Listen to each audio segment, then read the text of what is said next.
Bienvenue dans l'épisode du mois de mai 2026 de la revue des chefs. C'est l'émission, c'est le podcast, vous l'appelez comme vous le voulez, où tous les mois on vous partage notre veille et on la décrypte, comme ça vous n'avez pas à le faire. Et en une seule émission, vous rattrapez les actus importantes du mois précédent.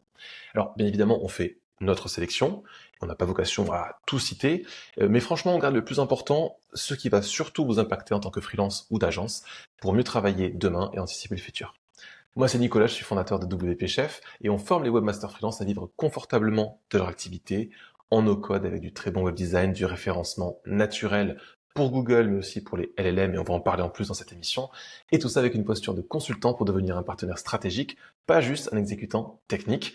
Sauf qu'en plus de ça, et en fait, on s'est rendu compte que c'était le fil rouge de toute la revue des chefs depuis le début, on doit de plus en plus incorporer l'IA à nos métiers pour ne pas se faire dépasser demain. Franchement, ça mute de partout. Et je suis accompagné de Nicolas, oui Nicolas lui aussi, qui est responsable de la veille à mes côtés. Salut Nicolas. Oui, salut Nicolas.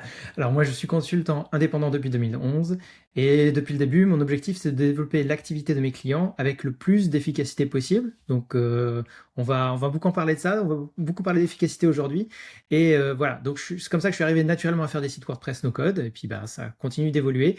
Donc effectivement je suis responsable de la veille chez WP Chef et mentor pour freelance. Donc Et du coup, on va pouvoir démarrer avec la première actu, sauf que cette fois-ci, c'est bon, on peut vraiment en parler. WordPress.0 est enfin sorti, alors qu'on n'a fait que dire que c'était repoussé, repoussé, repoussé. Oui, tout à fait, enfin. Franchement, voilà, ça c'est le gros sujet pour le mois de mai. WordPress est sorti, donc on va en parler, mais je vous préviens tout de suite, la vraie question pour moi, c'est pas tellement la liste des nouveautés, on va pas vous énumérer ça. Ce qui est intéressant, c'est ce que cette version nous dit de là où va WordPress. Donc la version finale, son petit nom de code c'est Armstrong, elle est disponible depuis le 20 mai et le gros morceau c'est l'arrivée d'un connecteur IA unique et centralisé, ce qui est appelé dans le cœur le AI Client, pour ne pas fragmenter l'écosystème. C'est-à-dire que toutes les extensions qui ont besoin d'IA passent par le même point d'entrée plutôt que chacune dans son coin. Donc c'est une volonté de Matt et franchement sur le principe c'est sain. Et donc, il y a aussi une extension qui s'appelle AI Experiments pour expérimentation, pour tester les fonctionnalités qui arrivent. Donc, c'est la version 1.0, hein, on l'avait déjà avant, mais là, elle est livrée et il y a un gros travail sur l'accessibilité. Donc, la nouveauté la plus visible, en tout cas celle que les clients vont remarquer tout de suite, c'est le tableau de bord d'administration qui a été entièrement redessiné. Donc, pour ça, euh, c'est Ouais, intéressant.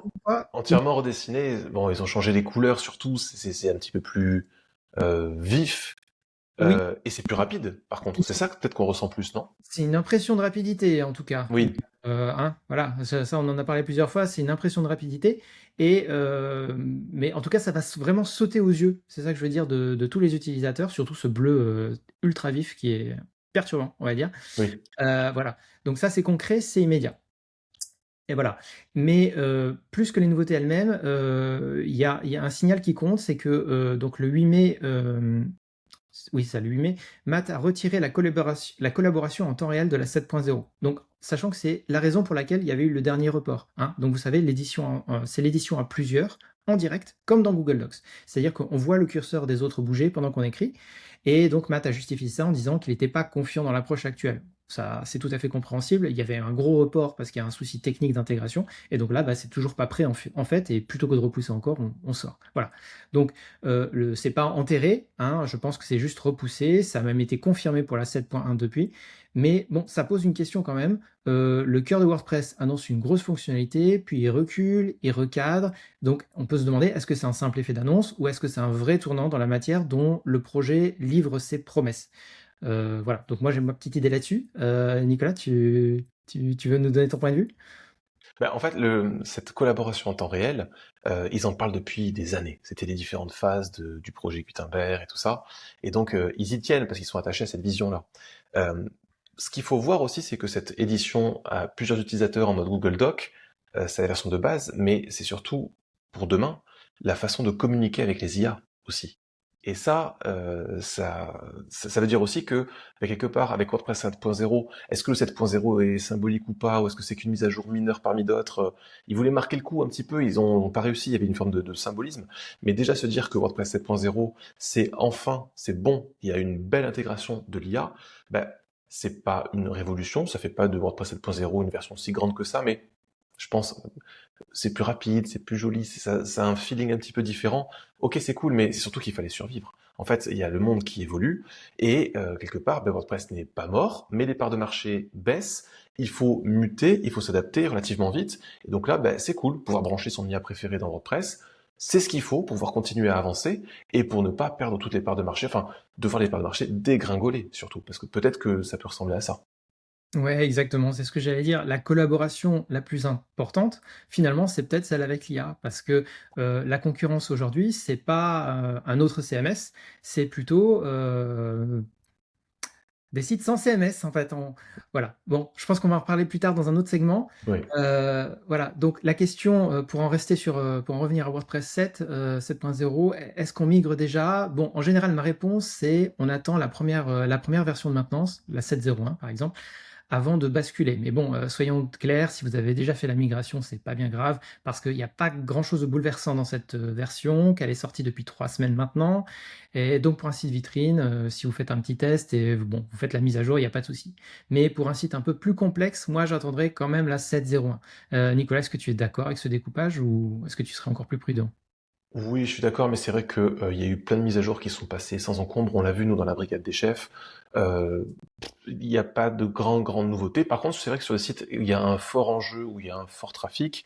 Bon, ben, on prend forcément plus de précautions. C'est pas qu'une histoire de version de WordPress, c'est peut-être les extensions, les thèmes en mise à jour manuelle encore. Donc, on attend, et oui, pourquoi pas la 7.0, il y a pas de souci, on fait comme ça, ouais. Ouais, voilà. Ok. Bon, et il y a un point sur lequel je veux revenir, c'est que toute cette IA dans le cœur de WordPress, c'est bien, mais faut être lucide, ça va pas régler tous les problèmes. Et surtout pas celui du design system. Parce que si on veut vraiment tirer parti de toute la puissance de WordPress, il faut s'appuyer sur un thème déjà bien conçu. Et donc moi, je le vois plutôt comme ça. On utilise l'IA pour concevoir des sites qui vont durer, qui vont rester modifiables dans le temps, y compris par quelqu'un d'autre, parce qu'ils reposent sur un design system bien pensé. Et Hmm. Ouais, mais l'IA va quand même pouvoir contribuer à ce design system aussi. oui, Donc il y a ce truc de se dire, oui, il y a ça, mais l'IA peut être utilisée à toutes les phases. Bon, on en reparlera après dans l'émission de toute façon. d'accord, ok. Alors, pour rester sur l'IA, dans les annonces, alors là, on est post-WordPress 7.0. Donc, on a parlé jusqu'à présent de l'IA qui va générer du contenu ou qui va organiser du contenu. Mais il y a un autre sujet, c'est l'IA qui peut nous défendre. Parce que début juin, donc là, je fais un petit aparté sur le mois de juin, mais c'est important, c'est que Matt a annoncé un projet qu'il a appelé Protect the Shire, donc protéger la comté. Donc, c'est une référence assumée au Seigneur des Anneaux. Donc concrètement, toute nouvelle version d'une extension ou d'un thème attend jusqu'à 24 heures, bon, peut-être 24 heures exactement, ça dépend des sources, euh, pour être distribué automatiquement. Donc en fait, c'est le temps qu'une IA, qu'ils ont baptisé Gandalf, hein, pour filer la métaphore, passe le code en revue et repère les attaques sur la chaîne d'approvisionnement. Donc là, on parle des 78 000 extensions et 400 millions d'installations qui sont concernées par le dépôt de WordPress.org. Donc là, on voit que l'IA dans le cœur de WordPress répond à un problème qui concerne tout le monde. Parce que la sécurité de la chaîne d'approvisionnement, c'est pas un gadget. On a déjà vu des extensions tout à fait respectables se faire racheter, puis piéger. Et il y a quelques jours, un ver baptisé Miasma s'est propagé tout seul au travers des dépôts de code en exploitant des comptes de développeurs compromis. Voilà. Donc là, on parle. C'est particulièrement parlant parce que ce vers visait des assistants de codage IA. Donc c'est des assistants qu'on commence à utiliser, y compris dans WordPress, donc comme Claude Code ou Cursor. Donc là, c'était pas du WordPress, mais c'est la même mécanique. Il y a un maillon de confiance qui saute et c'est toute la chaîne qui est exposée. Donc vu l'échelle de WordPress, on comprend pourquoi Matt veut mettre un filtre tout de suite, quoi, en fait.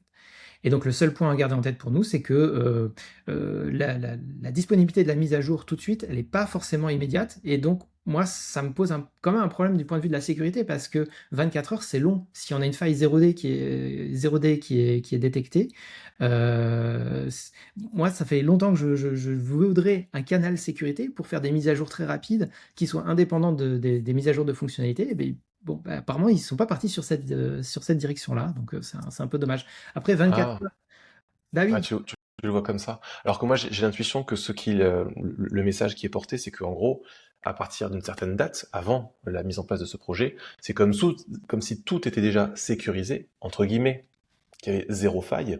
Et par contre, on va s'assurer dans chaque mise à jour suivante, en moins de 24 heures, je pense que c'est jusqu'à 24 heures, mais si les agents IA bossent vite, ça peut le faire. Mais ça veut dire que chaque nouvelle version ne contient pas plus de failles que la version précédente qu'on avait déjà. Et c'est probablement pas... En plus, là, c'est pour la distribution automatique. Donc en gros, c'est pour que ça puisse être récupéré sur chaque site WordPress.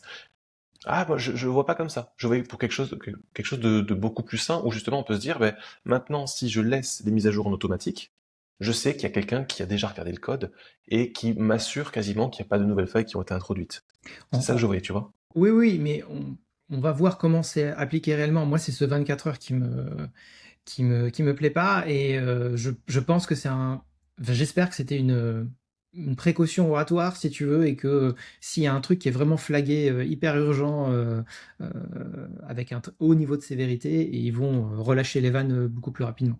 Oui, bien sûr. Voilà. Donc ça, on va voir ce que ça donne. Et donc, ça nous amène au sujet suivant, puisque ce filtre, c'est aussi un nouveau point de contrôle entre les mains de Matt et de WordPress.org. Et donc, la gouvernance de Matt, c'est justement ton sujet, Nicolas. Effectivement. C'est-à-dire que là, tu tends une bonne perche, parce qu'avec l'IA qui filtre la distribution des mises à jour des extensions, bah, c'est vraiment un truc dans l'air du temps. Et puis c'est aussi un signe, c'est-à-dire que chers développeurs d'extensions qui êtes partout dans le monde, qui faites votre truc et tout ça, bah là, écoutez, on va mettre une couche centrale qui, au nom de la sécurité, va tout vérifier. Mais ça veut dire aussi, et on prend un petit peu plus de contrôle. On est WordPress.org et on prend plus de contrôle. On n'est plus le dépôt ouvert, open source, allez-y, venez tous. Déjà, il y avait des mesures de sécurité, il y avait des mesures de filtrage. Ben là, c'est un petit peu plus. Et donc, il y a encore un enjeu de gouvernance qui revient. Et justement, on a eu pas mal d'exemples au mois de mai, parce que c'était plutôt lourd. Déjà, WordPress a fêté ses 23 ans, sachez-le. Et comme chaque année, on a un petit billet de blog qui va nous le rappeler. Là, c'était l'article WP23. Fut un temps, on faisait des apéros. Il y avait des meet-up pour chaque anniversaire de WordPress. Soit j'étais un petit peu trop en retrait, soit j'ai rien vu passer à ce sujet. Mais à cette occasion, Matt a dit que, en gros, le projet WordPress est à la fois le plus fort et le plus précaire qui ait jamais été. Euh, En fait, s'il a ce ton-là, s'il nous dit ce côté précaire, c'est parce qu'il y a un déclencheur assez concret dans la bataille juridique entre lui, WordPress automatique, et WP Engine. Il y a une nouvelle offensive juridique qui est arrivée, c'est que les avocats d'en face veulent maintenant dissoudre la fondation WordPress. Donc c'est la structure à but non lucratif, qui n'a pas de salariés, qui détient les marques WordPress et WordCamp, et qui empêche les acteurs d'utiliser les marques hébergement WordPress et tout ça, hein. Donc c'est pour ça qu'il y a eu tout ce sujet juridique il y a quand même bientôt 2 ans maintenant. Mais le fait de s'attaquer à la fondation WordPress, bah là du coup Matt il en a marre. Il s'adresse directement à Silver Lake, le fonds d'investissement, qui a quelque part pris le contrôle de WP Engine et qui a mené à cette guerre. Et il disait à un moment, bah, vous allez gagner, j'abdique. Bon, il y a une audience le 25 juin, donc on pourra vous en reparler. Sauf qu'en fait, il y a eu la première publication d'article, et puis après, il y a eu l'édition qui a suivi. Et là, cette fois-ci, il y a plus cette abdication. Non, c'est comme s'il n'avait pas dit ça. Le ton est redevenu un petit peu plus combatif. Et par contre, il laisse quand même pas mal d'indices comme quoi bah, ça lui prend de l'énergie. Ça l'empêche d'aller voir des personnes, des proches à l'hôpital. Ça peut-être l'empêche aussi d'innover sur WordPress, tout simplement. Et donc, bon, il n'a pas capitulé, mais il en a marre. Il y laisse des plumes très, très clairement.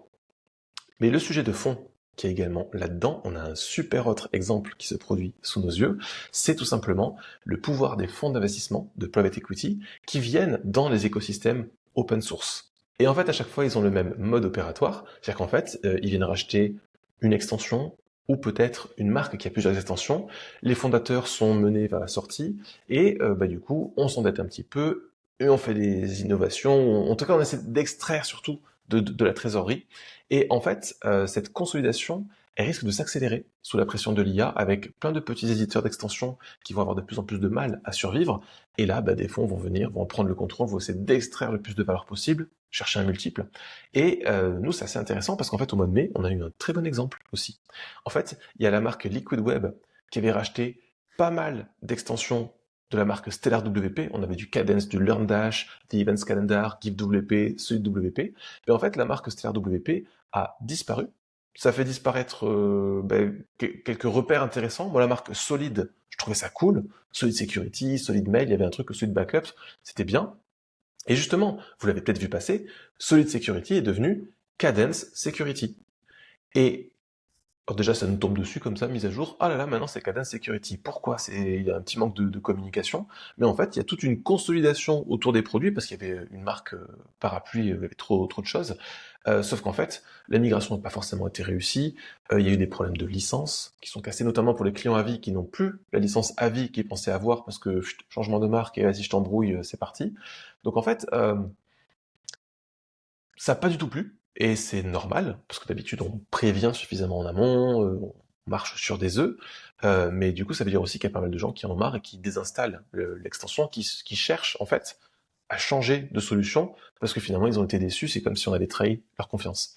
Et au final, à chaque fois, c'est à peu près la même logique, avec l'argent, la finance, qui vient casser l'aspect open source.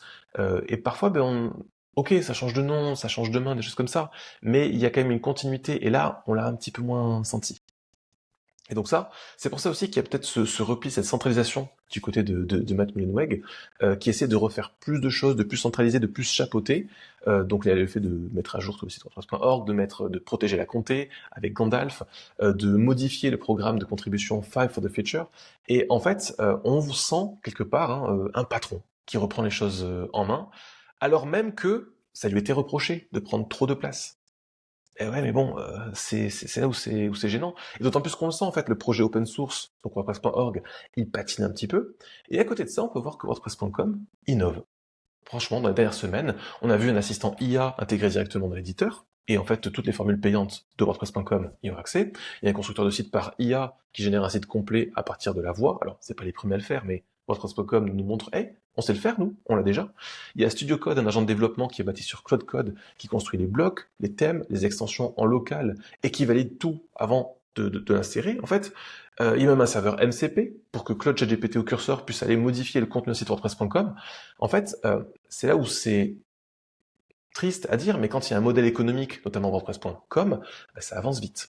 Quand il n'y a pas de problème de gouvernance, open source, bénévole, là, de l'autre côté, ça grippe. Et en fait, il est là, l'enseignement de ce mois-ci. Il y a quand même une vraie crise de gouvernance qui apparaît sous différentes facettes, et il faut l'accepter telle qu'elle est. En fait, Matt, il est clairement sous pression, et en plus, il voit le monde qui change, et il est souvent à la pointe, hein. Il arrive à sentir les tendances, et c'est super bien. Mais de l'autre côté, et je pense l'avoir déjà dit, ce côté open source, bénévole, il faut que tout le monde soit d'accord, ça doit le fatiguer.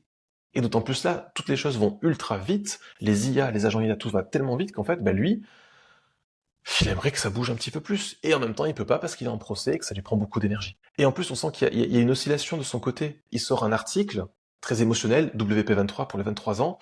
Il capitule, puis finalement après, il corrige et non, c'est plus vraiment ça. Et finalement, on peut se poser la question. Alors, s'il y a un problème de gouvernance, s'il y a des extensions qui changent de nom, euh, est-ce que c'est encore OK de miser sur WordPress à l'avenir? Est-ce que ce socle sur lequel on bâtit nos activités a encore du sens, ou est-ce que c'est trop instable? T'en penses quoi, toi, Nicolas? C'est passionnant, les rachats, la gouvernance, tout ça, mais pour nous, sur le terrain, qu'est-ce que ça change, en fait? C'est ça la question. Parce que nous, on a parié notre métier sur WordPress, en tout cas en partie, en grande partie. Donc la question qu'on peut se poser, c'est est-ce qu'il faut commencer à diversifier ses compétences? Il y a des gens qui se posent ouvertement la question, et puis pas des figures assez proéminentes, hein. Donc pour moi, la réponse, elle est finalement cohérente avec ce qu'on dit depuis le début. Le socle WordPress va pas disparaître du jour au lendemain. Je vous le disais sur le premier sujet, un thème bien conçu, c'est une base solide pour construire des sites durables avec l'IA. Donc quand je disais thème bien conçu tout à l'heure, ça peut être conçu avec l'IA, mais en tout cas au travers d'une structure existante, quoi. On va pas. L'idée, c'est de garder quelque chose qui est exploitable par des humains, en fait, compréhensible et exploitable. C'est pas une Ouais. boîte noire. Voilà. Pour moi, un site web, ça doit pas devenir une boîte noire, en fait. Et donc voilà, finalement, on change pas d'avis. C'est-à-dire que WordPress, même s'il évolue pas aussi vite qu'on le voudrait ou que d'autres projets, parce que tout à l'heure, tu disais que l'open source c'était fatigant, mais des projets comme Drupal, ça évolue vite et bien. Et il n'y a Ouais. pas tous ce remous-là. Et pourtant, il y a beaucoup d'argent, beaucoup de gens qui font de l'argent avec Drupal. Alors, pas dans les niveaux de WordPress évidemment, mais c'est pas forcément intrinsèque, hein. Et donc, euh, pour l'instant, et pour l'horizon visible, il vaut mieux partir de ce qu'on connaît pour se tourner vers le futur plutôt que de se lancer dans le vide. C'est toujours, c'est un conseil général, hein, je pense.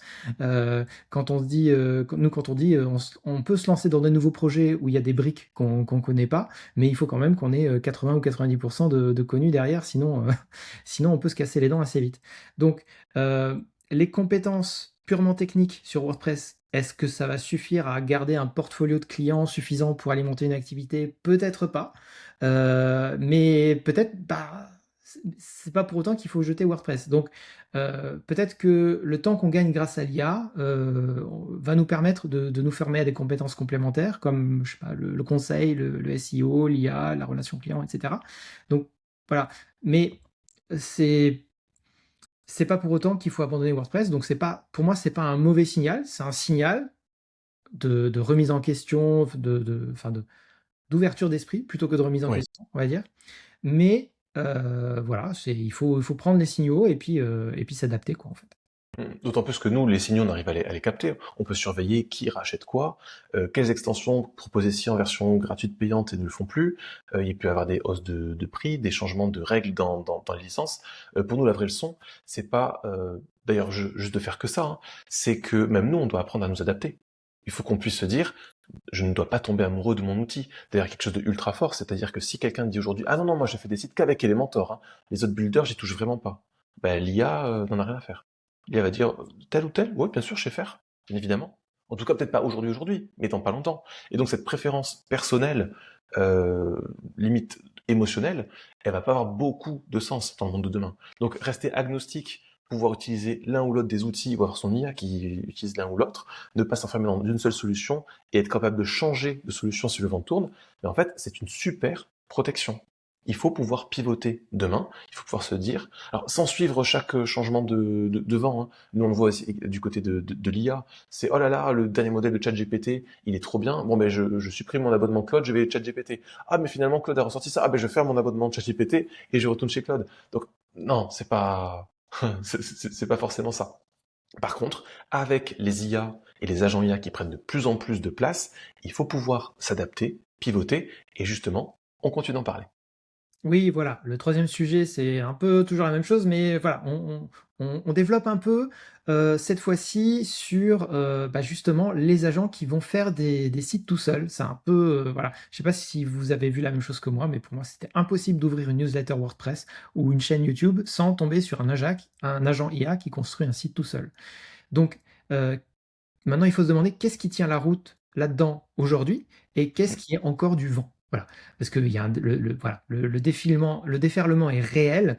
Euh, je vais vous citer quelques noms juste pour vous donner une idée de l'étendue. On a eu WordPress Workspace pour Mac, on a eu l'agent IA d'Automatique, il y a ZipWP qui a lancé son propre agent et qui, j'ai vu hier, maintenant permet même de faire des sites statiques, etc. Donc ça s'appelle ZipWP, mais il y a, voilà.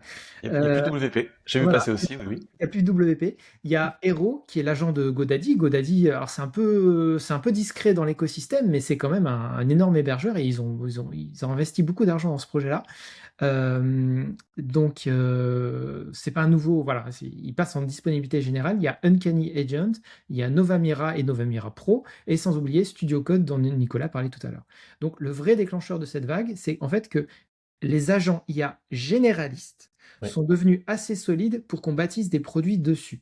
Et donc tout l'écosystème s'engouffre. Parce qu'avant, il fallait faire des modèles spécialisés pour pas faire trop n'importe quoi. Mais aujourd'hui, les modèles qui sont accessibles au grand public sont capables de faire des sites web qui tiennent plus ou moins la route. Voilà. Je l'ai dit tout à l'heure, le vrai concurrent, c'est pas un autre CMS, c'est l'absence de CMS. C'est-à-dire que les sites générés directement par une IA sans qu'il y ait qui que ce soit derrière. Voilà. Enfin, quoi que ce soit à maintenir. Enfin, exactement. Oui.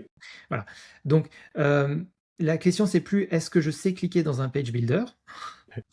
C'est est-ce que je sais encoder? Qu'est-ce que je sais comme encoder comme expertise? C'est-à-dire Oui, qu'on passe d'une position d'exécutant à une position d'orchestrateur. Et donc tout ce qu'on apprend, tous les blocages techniques qu'on résout, toutes les choses qui fonctionnent, on les transforme en skills réutilisables. Et c'est là que ça devient vraiment intéressant parce que notre savoir-faire, on le délègue à une IA qui le fait pour nous, mais beaucoup plus vite et on s'améliore en continu. Alors, le côté exécutant, lui, il va diminuer, voire disparaître, mais l'expertise, elle reste là. On reste en contrôle et on sait expliquer à nos clients, par exemple, ce qu'on a fait. Hein, tout à fait. Oui. c'est important. Et c'est ce qu'on se dit aussi depuis plusieurs émissions, c'est que le senior augmenté, c'est le gagnant de demain. Celui qui sait ce qu'il fait, pourquoi il le fait, et qui le fait faire à ses agents, c'est lui qui l'emporte. C'est pas le petit jeune qui arrive, qui a plein d'agents IA, mais qui n'a pas forcément ou profondément compris ce qu'il était en train de faire, pourquoi et pour quel client. Voilà, exactement. Et donc, il faut faire le tri sur ce qu'on voit aujourd'hui sans compétences, parce que dans toutes ces démos, il y a des choses qui marchent vraiment, il y a des choses qui sont surtout du marketing. Donc, moi, ce que j'ai l'impression, c'est que aujourd'hui, pour générer une première ébauche, l'ossature d'un site, donc ça commence à être vraiment bluffant. Mais sur les finitions, l'accessibilité, la performance, le sur-mesure, là, il faut encore beaucoup reprendre derrière. Et donc, on retombe sur ce que je disais dans le premier sujet, sans un design system bien pensé derrière, l'IA produit du jetable. Et c'est pas ce qu'on veut. Non. Donc, pour gagner du temps sur le gros œuvre, oui. Pour livrer en l'état, non. Donc, il faut conserver l'expertise. Et bon, ça, c'est le discours dominant et on est plutôt d'accord avec ça. En tout cas, on se tourne vers là, mais il y a des gens qui font un constat tout à fait différent. Je vous donne un exemple. Il y a Jack Arturo, qui est le développeur de WP Fusion. Donc, c'est une extension qui fait de l'automatisation pour WordPress de manière générale. Et donc, ça fait 15 ans qu'il fait des extensions WordPress, en tout cas, qui construit sur WordPress. Et donc, il a annoncé qu'il arrêtait.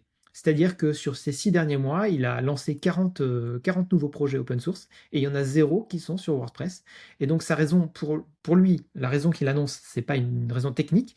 En fait, il veut plus donner du temps à un projet qui, je le cite, sert de plus en plus les intérêts financiers de certaines personnes à la tête d'Automatique. On voit de qui il parle, hein. Donc c'est un signal qu'il faut pas balayer, mais bon, là, lui, il a vraiment le point de vue du développeur, en fait. Et nous, on se Oui, pose pas de ce point de vue-là. Donc c'est pour ça que on n'a pas le même avis. oui, d'autant plus que lui, quelque part, il fait partie de la vague des sites sans CMS, peut-être, qui vont être plus faits qu'avec des IA, qui vont faire des sites statiques derrière, peut-être, c'est ça? Ouais. Ok. Oui, des outils variés et qui vont se concerter pour fabriquer plein de choses, ouais. Mais oui, oui. Lui, il arrête WordPress complètement. Oui, tout à fait. Et c'est vrai que du coup, avec ces usages, on peut se demander si, quelque part, notre métier est voué aussi à disparaître. Si tout le monde a des agents IA, est-ce qu'on a encore besoin de webmaster, même de seniors augmentés? Mais en fait, il faut se rappeler d'un truc, c'est l'effet Wix. C'est-à-dire qu'en fait, il y a plein de personnes qui, depuis des années, font leur site toutes seules, avec ou sans IA. Et au final, le site n'est pas à la hauteur, n'apporte pas de résultats. Et donc, il y a un moment, c'est ah bah oui, mon site, je l'ai fait, mais il a pas de résultat. Ok, donc ces personnes reviennent vers un professionnel. Que ce soit Wix ou que ce soit l'IA qui fait le site, en fait, ça va à peu près revenir au même. Notre métier ne disparaît pas. Il va se décaler, et c'est une bonne nouvelle pour nous qui sommes en train d'anticiper, en se disant, ok, dans le monde de demain, il faut encore plus savoir pourquoi on fait les choses, comment bien les faire, pour apporter des résultats. C'est surtout ça. Hop, j'interromps l'émission de 2 secondes pour vous demander une petite faveur. Il nous reste un dernier sujet, mais si vous êtes encore là, si vous appréciez le format, mettez-nous un pouce, abonnez-vous, laissez-nous 5 étoiles sur l'application où vous nous écoutez ou nous regardez. Ça soutient vraiment notre travail, ça nous donne envie de faire perdurer le format. Alors quand c'est fait, je vous laisse encore 2 petites secondes. Ok, alors c'est bon, on continue. Et ce dernier sujet, c'est peut-être un des plus structurants pour certains d'entre nous, en fonction de ce qu'on propose, c'est autour du SEO, du GEO, et ce que Google est en train d'annoncer sur comment pour eux on devrait en faire. En fait, déjà c'est très simple, hein, il y a ce mouvement. Est-ce qu'on fait du référencement naturel? Est-ce qu'on fait donc SEO? Est-ce qu'on fait du GEO? Est-ce que c'est la même chose? Google s'est enfin positionné avec un article pour apprendre à tous les webmasters à faire du GEO et ils disent ben c'est bon, pour nous c'est ok, la recherche bascule vers l'IA. En sachant que nous les vraies fonctionnalités d'IA dans la recherche de Google, on les a pas en France, hein. On n'a pas encore pu voir exactement à quoi ça correspondait, mais dans ce guide, ils nous donnent pas une recette magique pour faire du GEO, ils font surtout un grand ménage dans tous les mythes qu'on peut voir. En fait, peut-être que vous avez déjà entendu parler du fichier llm.txt, de toutes les extensions WordPress de référencement. Oui, nous on le fait, nous on le fait, nous on le fait.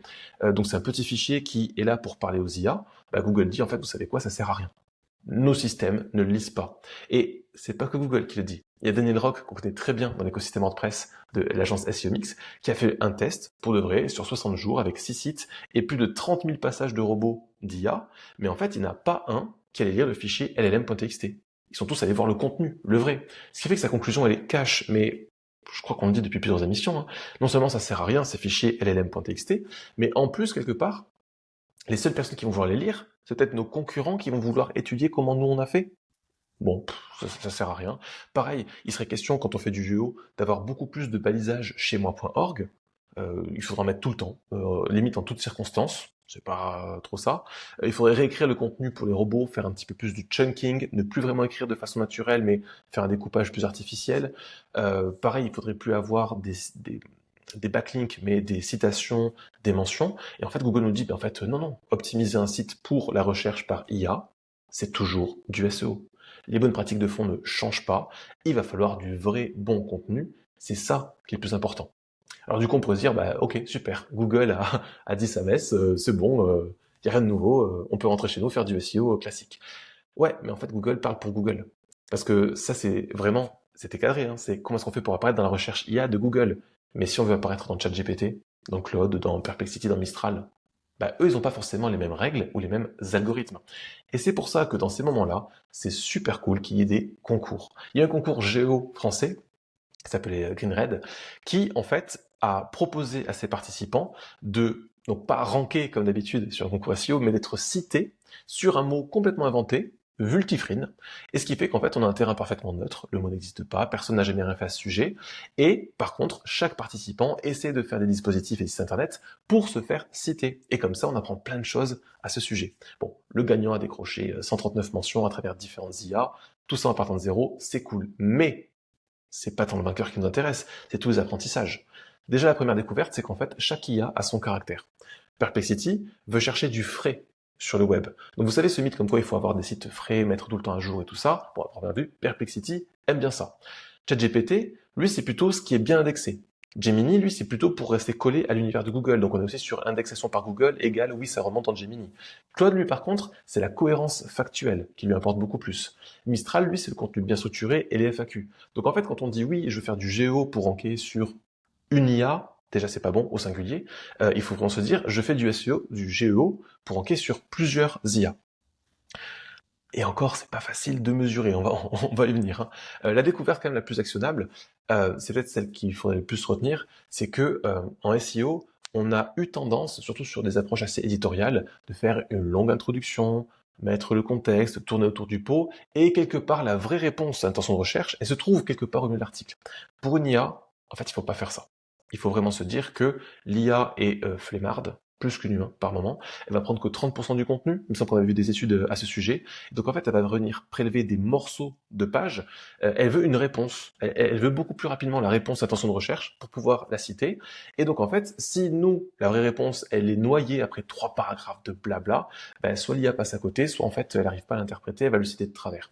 Donc la technique qui est proposée par ces participants de concours, c'est le bluff. Bottom line, donc le vrai truc qu'on devrait avoir, le bottom line, la conclusion, upfront. En fait, il faudrait monter la conclusion tout en haut de la page. On donne la réponse claire en haut, en une ou deux phrases, qui vont se suffire à elles-mêmes, et après, on déroule tout le contexte. Le but, c'est qu'en fait, on écrive de façon tellement concise, tellement précise, qu'on puisse être cité proprement. Genre extrait, cité proprement, sans déformation.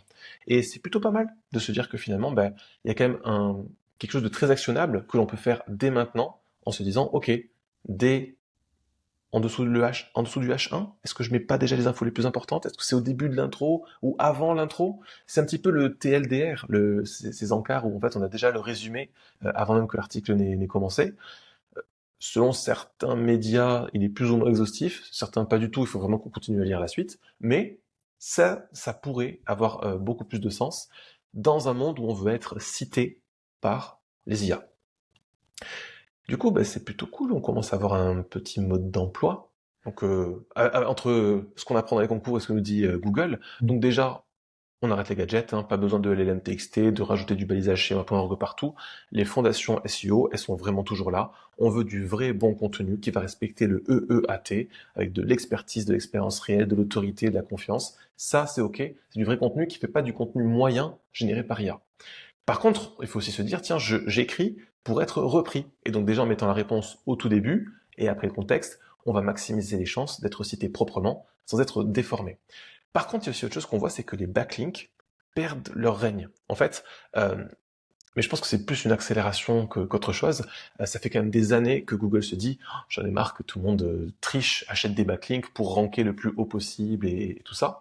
Petit à petit, je pense qu'ils en sont revenus, ils ont réussi eux-mêmes, au travers de leurs algos, à diminuer le poids des backlinks.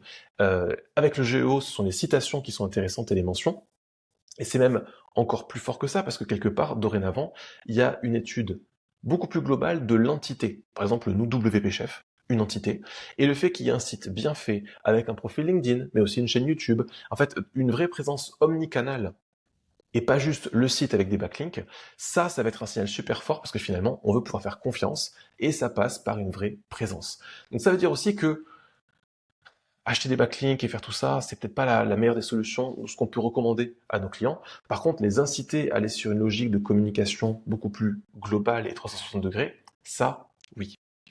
Par contre, il y a quand même un vrai bémol dans tout ça, c'est que les outils de mesure de visibilité en géo sont encore très jeunes et de plus en plus d'outils, certes, mais on voit pas mal d'études qui nous disent que quelque part, si on pose 10 fois la question à une IA, on a 10 réponses différentes. Donc en fait, ça a beau être prometteur, on a beau pouvoir se dire, tiens, je vais essayer de mettre beaucoup plus de géo dans mes prestations, ben en fait, on peut pas bien le mesurer. C'est peut-être qu'une histoire de semaines et de mois, mais quand même. Hein. Ce qui veut dire que, quelque part, euh, on, on change un petit peu notre fusil d'épaule, mais légèrement par rapport à ce qu'on faisait. Hein. On fait des sites pour être lus par des humains, pour être remontés, bien mis en avant par Google, et aussi pour être cités avec les IA. C'est une petite contrainte de plus, je dirais que c'est pas comme si tout le métier changeait quand on a des partenaires de visibilité, mais du coup là on commence à voir un petit peu plus, et de façon concrète, le par où est-ce qu'on commence, dès demain par exemple, pour améliorer cet aspect GEO de tous les clients pour qui on propose du SEO. T'en penses quoi toi? Oui, bah, c'est vrai que Google a raison de dire que les fondations restent du SEO, hein, du contenu utile de première main, etc. Mais bon, bah, il faut commencer à s'adapter parce que bah, le fait que Google publie son premier guide officiel, ça montre que la bascule du trafic vers des réponses IA, elle est structurelle finalement. C'est pas, voilà, c'est pas une mode, c'est réel, c'est concret. Donc, le but maintenant, c'est de voir comment est-ce qu'on va impliquer ça concrètement. Et moi, je pense que c'est plutôt un nouveau métier. Ouais. Enfin, c'est une évolution notable. En tout cas, c'est pas quelque chose qu'il faut passer sous silence auprès de nos clients. C'est ça que je veux dire. Donc, en fait, l'objectif numéro un, c'est de rendre citable le contenu qui existe déjà. Il n'y a pas besoin de tout refaire. On reprend les pages les plus importantes, on remonte la réponse en haut, le bluff dont tu parlais tout à l'heure. Et ensuite, on commence à mesurer la visibilité. Tu as dit, les outils viennent juste d'apparaître, mais autant les accompagner dès le départ, surtout que bon, bah, c'est des extensions des outils existants, donc il faut. euh, je parle de la Search Console et des outils. J'allais venir, effectivement, parce que il y a plein de solutions tierces qui ont leur propre méthode, qui essaient de relever tout ça. Mais finalement, déjà aujourd'hui, on peut se dire, tiens, avec Bing Webmaster Tool ou Google Search Console, on peut faire déjà une première partie du travail pour Oui. mesurer, voir si quelque chose apparaît ou pas. Je suis d'accord. Ça fait plusieurs mois qu'on vous dit d'être prudent avec les nouveaux outils, les startups, les machins qui prétendent mesurer des choses, et pour l'instant, on n'a pas de. C'est possible, mais Ouais. enfin, les premiers résultats n'étaient pas vraiment concluants. Là, on a Microsoft et Google, tu parlais de Google, c'est pour ça que je me suis orienté là-dessus, qui commencent à sortir leurs propres outils, et là, je pense qu'on peut un peu plus leur faire confiance. En tout cas, il faut commencer à mesurer. Euh, voilà, donc le plus important, c'est que ça se joue commercialement aussi. C'est-à-dire que les clients, ils voient toute la hype autour de l'IA et ils vont commencer à poser des questions, c'est pas déjà fait d'ailleurs. Et donc, ben voilà, pour moi, c'est une prestation à part entière. En tout cas, il faut la valoriser. C'est pas une option gratuite qu'on ajoute à SEO. Même si on dit que c'est le même socle, il faut quand même valoriser ça. Parce que, bah, voilà, je le disais tout à l'heure, il faut élargir notre champ de compétences pour rester pertinent pour nos clients et puis rester pertinent dans notre métier en fait. Et donc voilà, il faut commencer à réfléchir à ça. Voilà. Ok. Donc, il ne faut pas le vivre comme une menace. Donc, quand un sujet sort de la niche comme ça, donc je parle du GEO, c'est une Hmm. opportunité de prestation à clarifier et à vendre. À nous de nous positionner. Voilà. Mais merci pour ce mot de la fin, parce qu'on arrive effectivement au bout de ce récapitulatif du mois de mai 2026. On espère que ce partage de veille vous a plu, que vous avez découvert des choses actionnables et que ça vous aide déjà à mieux appréhender le futur ou à le rendre concret dès demain. Si ça vous a plu, dites-le nous en commentaire sur YouTube, mettez-nous un pouce, dites-nous quel sujet vous a le plus interpellé, ou peut-être celui que vous aimeriez qu'on traite ou qu'on approfondisse un petit peu plus la prochaine fois. Et surtout, abonnez-vous pour ne pas louper le prochain épisode. Rendez-vous le mois prochain pour le récap de tout ce qui se sera passé en juin 2026. À bientôt! À bientôt.